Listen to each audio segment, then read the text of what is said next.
उज्जैन मध्य प्रदेश के महाकाल मंदिर में मारपीट का मामला सामने आया है।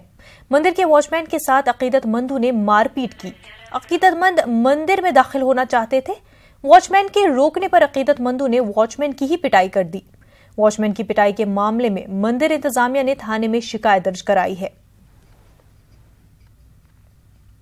दो श्रद्धालु परिवार थे और एक उसमें इंदौर के थे, एक दूसरे शायद उज्जैन के रहे होंगे, इंदौर के रहे होंगे।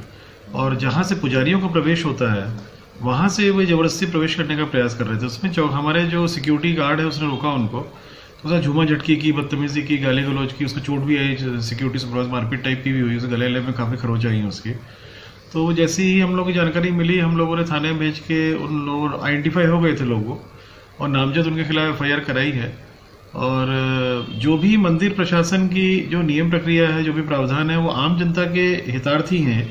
यहाँ पर जो भी अगर एक VIP अगर कोई है भी, क्योंकि प्रोटोकॉल के तहत VIP का कैटेगराइजेशन होता है, वो मंदिर प्रशासन डिसाइड करता है, हम लोग डिसाइड करते हैं उसको। कोई भी आम व्यक्ति अपने आप को VIP बतला के मंदिर में कहीं से प्रवेश नहीं कर सकता है, उसमें काफ़ी सख्ती हम लोगों ने कर दी है।